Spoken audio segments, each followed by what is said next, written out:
se kjo s'më rrisi ekonomikës.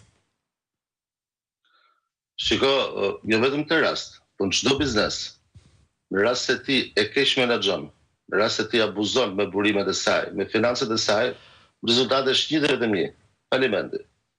Edhe rastin e Albanias është abuzuar në mënyrë të tmeshme, sidomos nga ana e zyrës kryeministrore, por udhëtimet e kryeministrit, të cilat gjithmonë u kërkua të bëjë transparencë nga ana e opozitës, transparencë e cila u refuzua nga ana e mazhorancës, duke thënë që kryeministri po i bën promovim Air Albanias dhe kryeministri dhe qeveria praktikisht po i bën një të mirë vendit duke promovuar tashmë linjën ajrore e cila kishte dhe flamurin ton kombëtar, ku nuk do kishte gjë më të mirë, që nëse rast se ata po bënin realisht të gjë, pra po bëjepin diçka të mirë, një pozitivit, një diçka pozitive vendit dhe ekonomisë, ne t'i ndihmonim ata që kjo vërtet e tyre të dilte akoma dhe më tepër mpa. Pse na refuzuan komisionin e Timor? Çfarë keqe ka që qytetarët të dinë se ku udhton kryeministri? Çfarë keqe ka që qytetarët të dinë sa kushtojnë udhëtimet e një zyrtari të lartë publik? Çfarë keqe ka që qytetarët të dinë se si takset tona, se si parat tona që ne i derdhim në arkën e shtetit, të bëhet transparencë si ato paguan. Cila është e keqja? E keqja me sa duket, që nga kjo që ka dalë tashmë dhe që është vërtetuar tashmë, që kompania Albania është falimentuar jo në padije dhe nuk është falimentuar brenda një dite të vetme, por kanë qenë operacione të cilat kanë vazhduar për disa vite radhazi, pra është lënë një degradim i qëllimshëm financiar i kësaj kompanie e cila është ka pasjell më pas edhe falimentimin e saj tashmë zyrtar. Dhe është diçka e cila është bërë në dritën e diellit dhe në vullnet të plot të mazhorancës qeverisë dhe të qeverisë e cila drejtohet nga kryeministri. Pra, t'i lëm llafet, t'i lëm dallavere, t'i lëm intriga, t'i lëm çdo gjë. Kur flaset e financat, 2 dhe 2 bën 4 dhe nuk ka as edhe lloj interpretimi tjetër. Momenti që për 5-6 vitesh, që në 2019 praktikisht ka filluar Air Albania, momenti që në kuadër të 5-6 viteve ti ke falimentuar, tashmë ke një borxh që shkon vlerësohet deri në masën 100 milion euro, është thjesht një keq menaxhim financiar i qëllimshëm, thjesht për të përfituar atë luksin e udhëtimeve luksoze, ndërkohë që shqiptarët e thjesht pastaj paguajnë taksat, ngrihen në mëngjes dhe marrin këto linjat autobusit skandaloze që ne kemi urbane dhe interurbane, shkojnë punojnë me orë të tëra për blerat të çapën e bukës, atë litrin e vajit apo pakon e orizit, ndërkohë që luksi i shfrenuar ka zhytur dhe ka mbuluar le të themi të gjithë operacionet e aparatit qendror të qeverisë shqiptare. Pra nuk është ndodhi nga na ndodhi kjo. Kjo është diçka e cila është bërë tull, kalaja është bërë tull dita ditës, është bërë në dijen e të tërëve.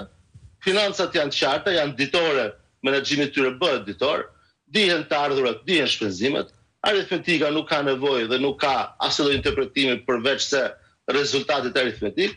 Kështu që fakti që kemi arritur sot në këto vlera maramënd të borxhi është në vijim të i keq menaxhimi, i cili nuk ka ndodhur me thënë drejtën, që ta dhe Cakrin pak më parë, nuk ka ndodhur thjesht në këtë sektor.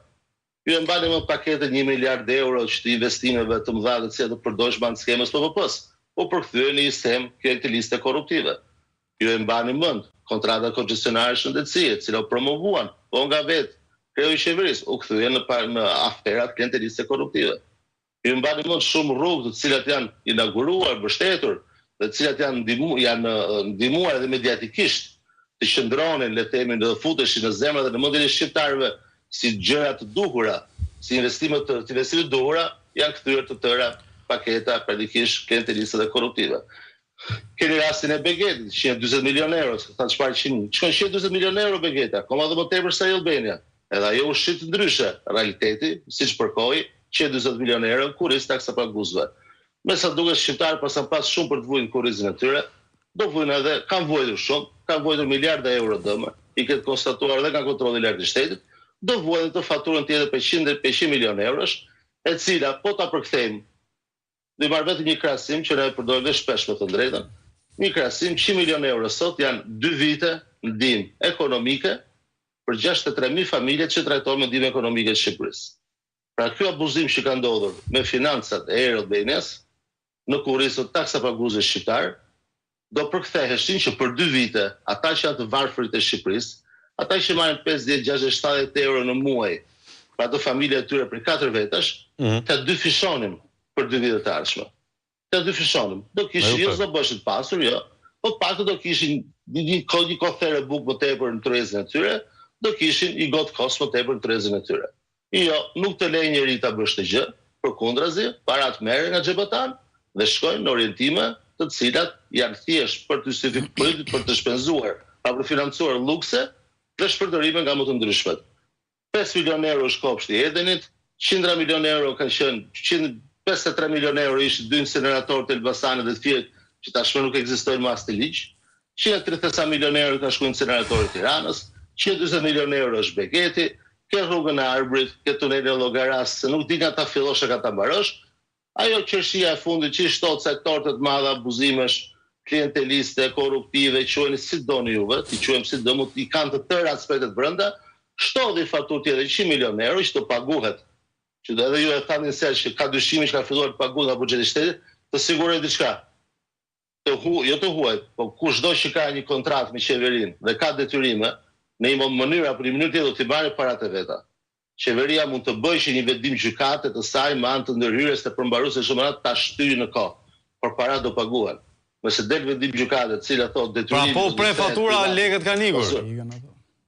Fatura do iki, do paguhet. Paguhet sot që jemi neve qershora, paguhet në gushta, paguhet shtatora, paguhet janar vitit 2027. Kjo është çështje pastaj ndërhyrje që bëhet nga ana e ekzekutivit për të shtyrë detyrimin. Po që fatura do paguhet, ka për të paguar. Në momentin që detyrimi lind financiar, ai zhduket vetëm në momentin që kryhet pagesa. Kështu 100 milion euro herët avon, ne do i themi mirëpafshim. Po më mirë herët se vonë, se pastaj voni bie 150. Urdhëro? Më mirë herët se vonë këto kushte, se më voni bie 150, 200 pastaj.